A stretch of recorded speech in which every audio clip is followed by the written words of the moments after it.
In control systems and automated machinery, sometimes we need to add delays in the process before moving to the next task or before turning on a machine. This is where PLC timers come in. A timer is one of the major components in a PLC ladder program. It is used to delay the turning on or turning off of an output.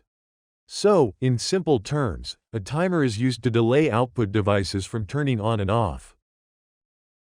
So, let's see how timers work in a PLC ladder program. In ladder logic, timers are represented as an instruction or a timer block. This is how a typical timer looks in a ladder diagram. A timer mainly consists of two parts: the logic before the timer and the timer block itself. Here, the normally open contact acts as the condition for the timer, or in other words, the logic before the timer. The timer becomes active when the logic before the timer becomes true. Once activated, the timer starts counting time. When the timer reaches the set time value, it turns on the output bit, also called the done bit. Using this bit, we can energize an output device such as a motor, lamp, or solenoid. Now, in this explanation, I mentioned several terms like preset value, elapsed time, and output bit. When you insert a timer block into a ladder program, several parameters are added automatically. These are preset time, elapsed time, done bit, and enable bit. Now, let's see what each of these parameters does. First, look at the preset time, commonly represented as PT in the timer block. This is the time value that we set for the timer. For example, if we need a 10-second delay, we set the PT value to 10 seconds. Next is the elapsed time, represented as ET. This shows the current progress of the timer while it is counting. In the same example, if the timer is set to 10 seconds, the ET value continuously updates and displays how much time has already passed. Then we have the done bit, usually represented as Q. This bit becomes true when the timer completes its preset time. So, if the timer is set for 10 seconds, the Q bit turns on after the full 10 seconds have elapsed. This output is commonly used to activate devices or execute the next operation in the program. Finally, there is the enable bit, represented as EN. This is the input condition of the timer. The timer starts operating only when the N bit becomes true. In ladder logic, the conditions placed before the timer control this enable bit. When those conditions become true, the timer starts counting. Next, let's see how this timer instruction actually works in a ladder diagram. Let's say we want to turn on an output device 10 seconds after an input is given. Now let's build the ladder program using a timer instruction. For this demonstration, I will use a simulator software. First, I will place a timer instruction in the ladder. Then I will add a normally open contact before the timer. This contact acts as the condition or logic for the timer. You can build any type of logic here depending on your application. For example, you can add additional normally closed contacts. But for this example, I will use only one normally open contact. Now let's look at the timer parameter settings or bit setup that we discussed earlier. First, we need to set the preset value of the timer. So I will enter 10. This means the timer will create a 10-second delay. In this simulator software, the preset time is shown as pre instead of PT. Both represent the same thing. This is where we set the required delay time. Now the basic setup is complete. Let's run the program and see how the timer operates. I will manually turn on the input contact.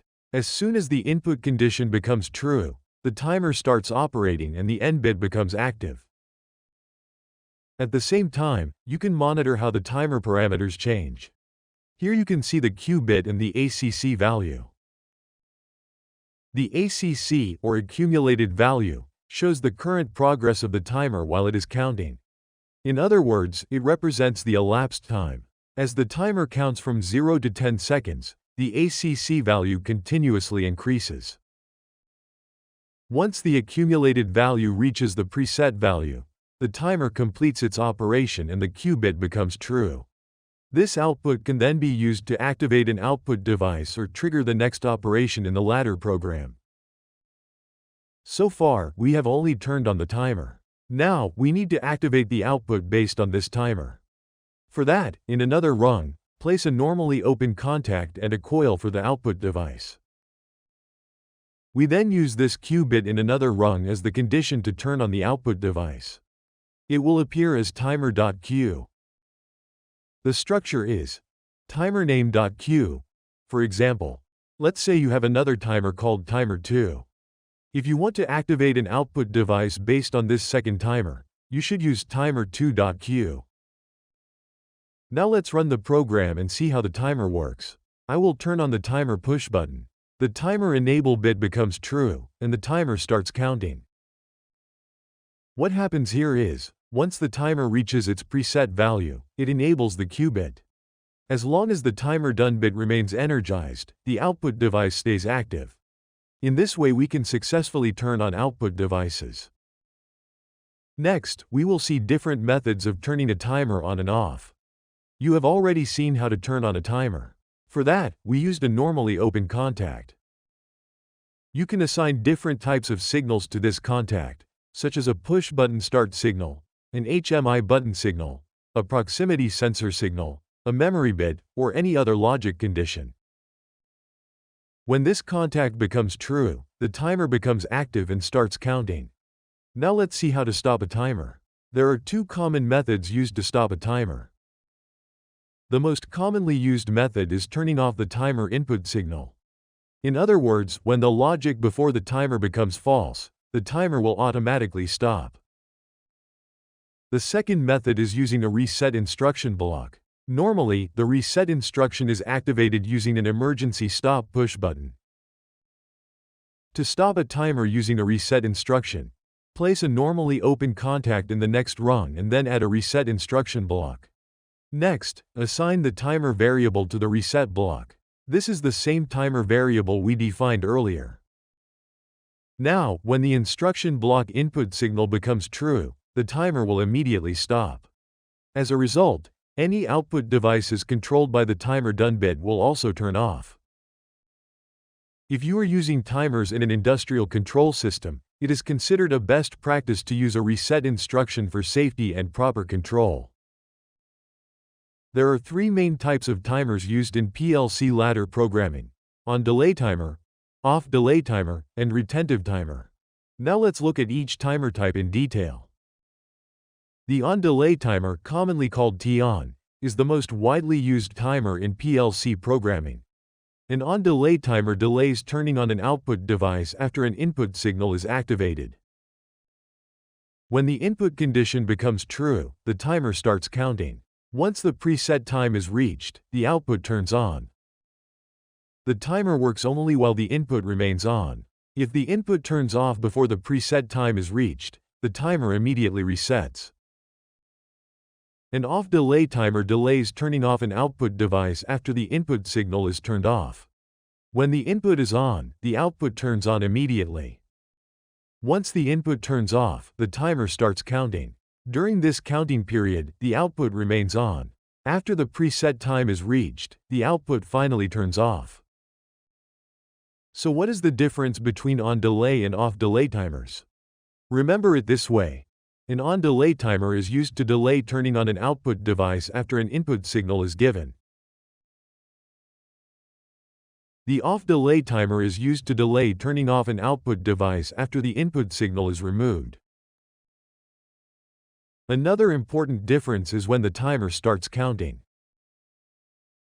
In an on-delay timer, counting starts as soon as the input signal becomes on. But in an off-delay timer, counting starts only when the input signal turns off. With an on-delay timer, if the input goes off, the output immediately turns off or the timer resets. But with an off-delay timer, the output does not turn off immediately. Instead, the timer starts counting and waits until the preset value is reached. Only then does the output turn off. So in simple terms, an on-delay timer turns the output on after the preset time is reached. An off-delay timer turns the output off after the preset time is reached. A retentive timer remembers its accumulated value even when the input condition turns off. Unlike a normal timer, a retentive timer does not reset automatically when the rung condition becomes false. Instead, it pauses and stores the elapsed time.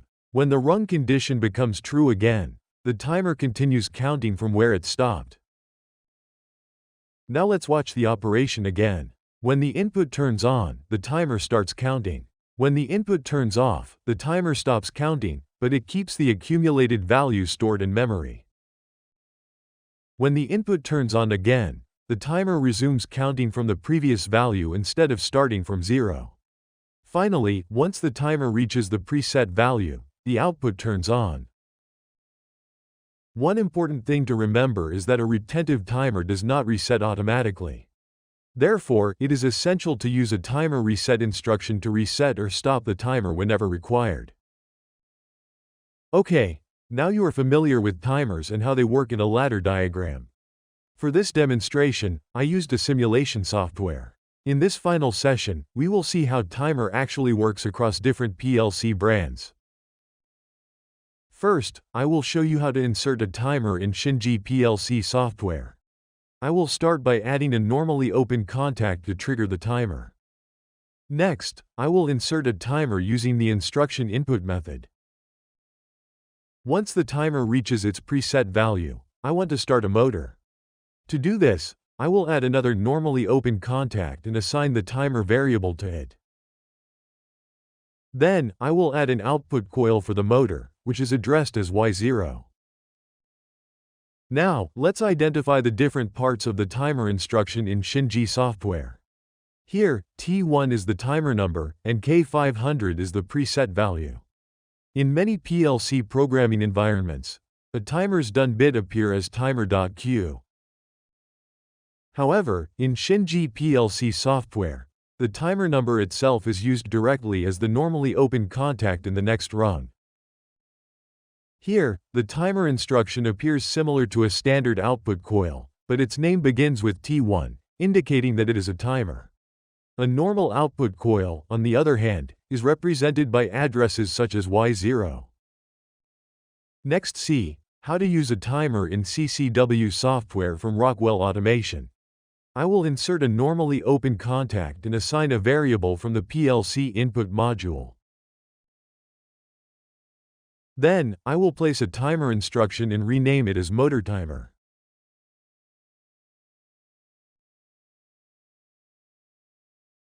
For the preset value, I will set it to 5 seconds. In the next rung, I will add another normally open contact followed by a motor output coil. For this normally open contact, we need to use the timer's done bit. To do that, I will select the variable motortimer.q from the variable list. Finally, I will assign a variable from the PLC output module to the motor coil. Now, let's see how this ladder program works in simulation. Before that, I will connect the program to the PLC. Now the PLC is connected. I will manually turn on the input contact from the PLC. The timer starts counting. You can monitor the elapsed time in the timer instruction. When the elapsed time reaches the preset value of 5 seconds, the timer's done bit becomes energized. This closes the contact in the second rung and turn on the motor output coil. This is how an on-delay timer can be used in CCW to delay the activation of an output. In this final session, I just wanted to give you an idea of how timers work across different PLC brands. As you have seen, different PLC software may use different timer structures and programming methods. However, you will notice that most PLC timers use common terms such as timer name, preset time, and elapsed time. So, just get familiar with these basic terms and understand how a timer works. Simply, a timer has a preset value, and when the timer reaches that value, it performs an action. If it is an on-delay timer, the output turns on after the preset time. If it is off-delay timer, the output turns off after the preset time. Once you understand these basic concepts, You can work with almost any PLC brand and create timer-based ladder logic. The programming method may look different, but the timer operation is essentially the same.